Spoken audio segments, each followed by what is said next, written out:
Yo, what it do?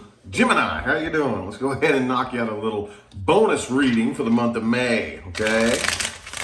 If you would like information on scheduling a personal reading, that's in the description of the video.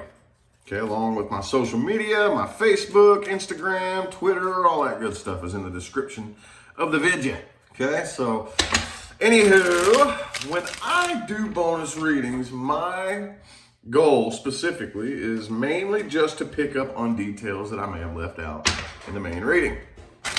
No, that's not always what happens, but that's why I do it. Never really know what's going to come through, but I think they're fun anyway. I think they're fun, so what do we got for my Geminis? Ooh, that's strength. That's strength energy right there is really showing its face hardcore.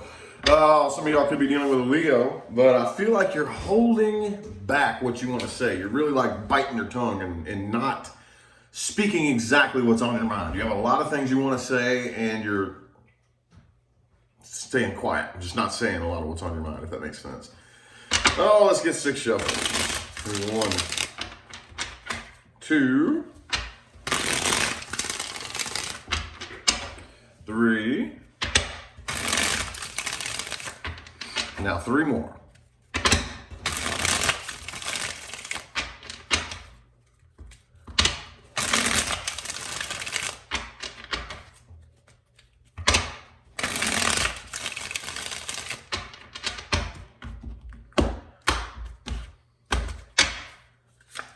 Boom, Queen of Pentacles in the reverse overall.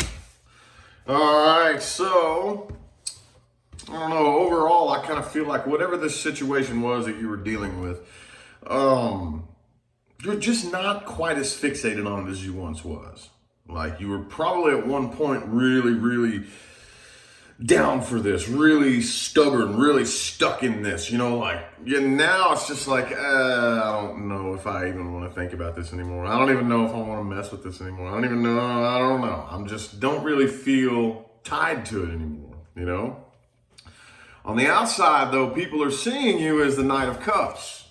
Okay, so to me, the Knight of Cups is not a bad character, but is a little bit reckless, okay? It's very easy for this person to play into the emotional codependence game, because emotional codependence requires two different parts. This guy here is one of the parts. But the main part, the actual codependent person, is the one that says, I need a person so that I can feel loved or so that I can feel complete. I need another person to make me whole, which is a very popular way of looking at love. But people like me are working to undo that so we can actually see real relationships that actually strive in the new age that we're in now. However, I digress. That here I come to save the day. You need me. I know how to fix your problems, I think people kind of see you like that. On the inside, though, you feel like the 3 of Cups. There's a lot of water energy here. I feel like when it all comes down to it, you would much rather have fun and have a good time, basically. I think your twins right now aren't really on the same page either, because there's a lot of things that you want to say. There's a lot of negative things that are going on here, but you're keeping them quiet and you're doing the best you can, I feel like, to distract yourself with just having fun and being happy, right? It serves as a pretty good distraction. Okay, I kind of feel like you're probably dealing with somebody who's at a distance from you, aren't you? Yep, there you are in the reverse too. Just not feeling the connection like you once did, are you? Not quite. Could be another Gemini, could be a Taurus that you're dealing with here. But I feel like since this has obviously come to an end, okay, I feel like now you're starting to see that even if it was like a thing that was stable, there wouldn't be any growth. You all wouldn't grow or expand past what you've already become, like you maybe came together and served a very short-lived purpose in the beginning, and then that purpose kind of served itself, and then after that, that's as far as it goes, and there is no growing. You just hit a flat line. There's no progressing here with this. So, yeah, I think the longer you bite your tongue and hold off saying what you want to say, Just the more detached you become from this is what it looks like. The more cold and kind of closed off you are. I do see communication coming through or wanting to come through, but you're really, really up in your head with that Two of Swords and that strength energy. I feel like there's a lot of things that you really want to say. You're just not sure whether or not you should, because you don't really want to start any arguments. You don't want to have any nasty confrontations. The person you're dealing with, however, though, does feel a sense of unfinished business. Okay? They're getting over this. Don't get it twisted, but they still feel like something's unfinished between the two of you. They definitely feel like this is unfinished. We're going to take a little bit more of a look at them right now. We're going to look at the person Gemini is dealing with.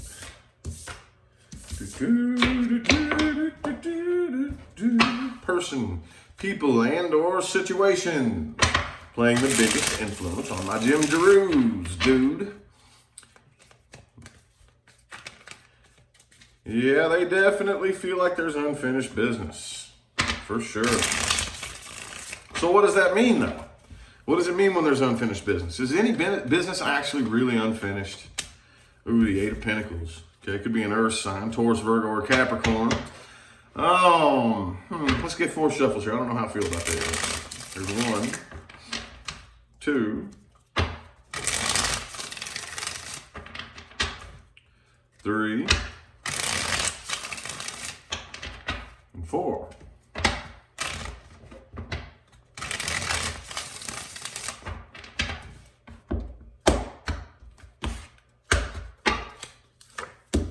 The Strength card again. Y'all are mirroring each other with this. I think you're both holding back from each other. Yeah, in fear of possible conflict here. I think this person probably has commitment issues as well. They're losing the passion that they once had. Like, I feel like there's a big loss of interest here. Okay, they're not quite as passionate or fiery about this as they once was. They're pretty cold and closed off too, but they're still hanging on to whatever bad happened. The bad part, like maybe you said something to them. I feel like for some of you, if this doesn't resonate, don't worry about it. But I feel like for a lot of you, whatever caused the last argument that you were in with this person, you might have said something that really, really cut deep. And they're holding on to that. They're clinging on to that. Okay, they are clinging on to that for dear life. Okay, I don't really see them taking any action either. But they definitely, I feel like, have commitment issues. That's the thing. I feel like this person is the type of person who is very much like wants to commit, but doesn't understand that commitment means we work through it. Like, that doesn't mean, when you're committed to something, that doesn't mean that there's never fights and arguments and stuff like that. That means we work through it. We figure out how to get past this, you know? And that's where this person falls short. It's like, whenever one bad thing happens, I feel like they don't know how to, they just gotta leave. They can't handle it. They gotta go, you know?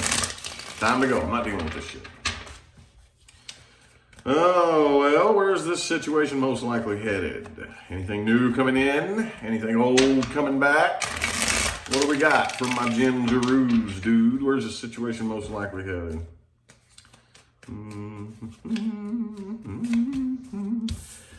Four of Wands reversed again. And the Ten of Cups reversed. So, yeah, this is definitely a slammed door. The door is slammed shut on this right here. Okay, let's get 4 shuffles, see what's moving forward. 1, 2, 3, and 4.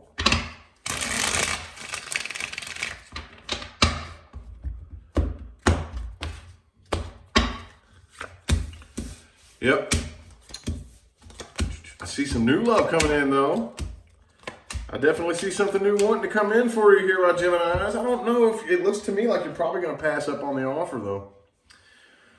Could be an Aquarius. I have, lots of major arcana here. Well, I have Cancer, Virgo, Aquarius, and Pisces. So look out for any of those signs right there. I don't know, being a mutable air sign, if I would really mess around too much with those, but I don't know. Compatibility is just one of those things.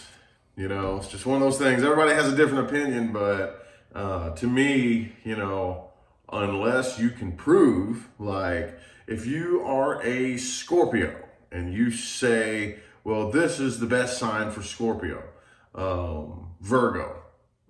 Are you with a Virgo? If not, shut up. That's the way I look at it, People say, oh, well, these are the signs that are most compatible with my sign. Oh, yeah? Well, are you with one of them? Do you have any friends? If not, shut up. Too many people try to give advice that they don't have any room to give, But, oh, well, I digress. I apologize for that. Anyway, yeah, I feel like when it comes to the whole, whatever this is here, whoever's coming in, you're not really all that interested.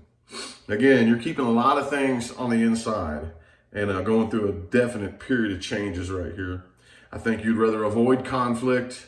There's a part of you that wants to kind of seclude and stay to yourself, but there's another part of you that doesn't. I feel this internal tug of war going on with you, but I feel like whatever new tries to come through right here, you're probably going to pass on it. Now, I'm really not that interested, is what I'm seeing here. I'm not really passionate about love right now. I don't want to deal with the drama. Don't want to deal with the drama. Queen of Pentacles in the reverse again. I'm not really feeling it. Not really. For whatever reason. And that's a good thing too, because I don't really know how much potential this has. I'm not even seeing any cards that indicate potentiality. It's hard to say, but anyway, things to watch out for and advice moving forward for my Geminis. Things to watch out for and advice moving forward.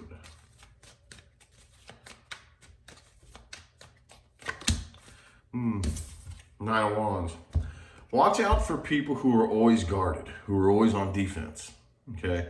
You have to think, why exactly do you always have your guard up? Why? Obviously, you've been screwed over a lot, right? Well, if you think about that, if you've been screwed over by every single person you've ever been involved with, there's a deeper picture there. There's something deeper going on. Every single person, you mean every single person who comes across you screws you over and you can't trust them. How much of this are you manifesting and creating? Watch out for that, okay? Whether you know this person or you are this person. Let's get 4 shuffles here. 1, 2,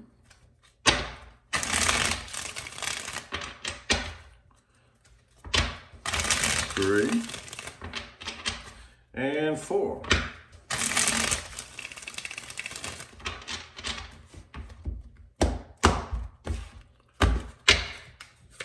Boom, 10 of Pentacles. I think right now is your time to focus on your money and your finances, okay? See, here's the thing. Earth and water, cups and pentacles, love and money are very, very similar energies. They're almost identical, the energies, because that's all they are, is energies. Love and money are both energies. They're both ideas, they're vibrations, they're frequencies, okay?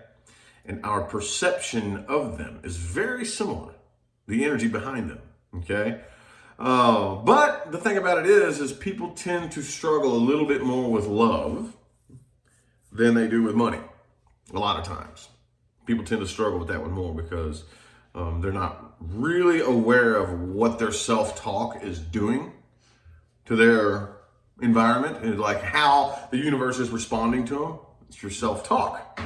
Now, once you start, because with money though, money is that type of energy that it doesn't really discriminate. It doesn't care who owns it. It doesn't really care who has it. You can be the best person in the world or the worst person in the world. It's very, very much more black and white. Even though there's nothing black and white, it's more black and white at the end of the day than love is. Love is very, very gray. And so is money too. But as a practical matter here, does that make sense? I hope I'm not confusing anybody here. But now is the perfect time for you to actually focus on manifesting money. For those of you who would rather make more money, now is the perfect time to focus on making more money. Those of you who already do make really good money, hell, why not make more? Why not make more? If you make 6 figures a year, why not jump up to the next bracket? If you make 100,000 a year, why don't you make 200,000? If you make 200,000, okay, well, why not $500,000? Why not bump it up to the next notch? If you already make $1 million a year, how about 2 million? It's the same. It's just a game, y'all. But and watch out for people who think they know everything. You know, they think they know everything. Now this is a very gray area as well, but there's a big difference between somebody who speaks because they have something to say and somebody who speaks because they just have to say something. Okay? Watch out for that. There's a lot of people out there that just talk and talk and talk because they love to hear noise come out of their own mouth. And they just want to be heard. They just want to say something. And there's people out there who talk because they actually have a message to send. They actually have something of value to say. Watch out for those people who think they know everything, but, you know, nothing but garbage comes out of their mouth. And don't let anybody step on your toes, okay? Don't let nobody push you over. That's a big one, too. I am in no way, shape, form, or fashion advocating conflict. Okay, what I'm advocating is do not let anybody push you over. Do not let anybody walk on you, okay? Once you get to that point in your spiritual evolution where you're much more aware of how the universe reacts to you, you won't be attracting anybody that would do that to you anyway. But while we're in the process of figuring out, you know, how the universe really works and how our self-talk affects what we experience, you may run into people who will try to push you over and take advantage of you. Don't let it happen, period. Now, this right here is a perfect opportunity too, since we are all about to be branching back off as the collective mankind has gone in for a period of gestation and changes. Now we're about to branch back off. Be sure you learn, those of you who have been pretty isolated, how to enjoy being by yourself, okay? And allow yourself to enjoy solitude. Allow yourself to. A lot of people are too afraid to even allow themselves to enjoy being alone because we're afraid that if we say, okay, well, I'm going to go ahead and allow myself to enjoy being by myself, we're afraid that that means we're doomed to be alone then. No. If you do not enjoy being alone, that's a problem. That's a big problem. I'll tell you what that problem is. If you say, I don't want to be alone, what you're really telling the universe is, I don't like being around me. Why don't you like being around you? Are you not a cool person to be around? Are you not an enjoyable person to be around? If so, then why do you have such a hard time being around yourself? And guess what? The universe responds to what you're giving it. The universe sends you a mirror image of what you're giving it. It's not the other way around. As above, so below. If you say, I don't want to be alone, the universe hears, well, I'm not a very enjoyable person to be around. The universe will send you people who complement that frequency, who match that frequency. The universe is not going to send you a person who enjoys being around you when you don't even enjoy being around yourself. Okay? Anyway, though, I feel like the messages my Gemini people needed to hear have come through. I'm going to go ahead and cut it off here. I hope that resonated for everybody. But if it didn't, which of course it won't resonate for everybody, check your moon, your rising, and your Venus. But either way, even if nothing I had resonated for you this month at all, that's fine. I still hope that everybody watching at least took one piece of advice from this video that they can use to apply in their day-to-day life and actually witness real results happen. Positive results, okay? That's my real mission here in this life and on YouTube, okay? So I'm going to go ahead and get out of here. I greatly appreciate everybody that tuned in and played along. Don't forget to look in the description of the video for information on personal readings, and everything else that you could possibly ask me is down there, okay? I'm out of here. I'll see y'all sometime between now and the rest of all eternity, okay? Have a good one.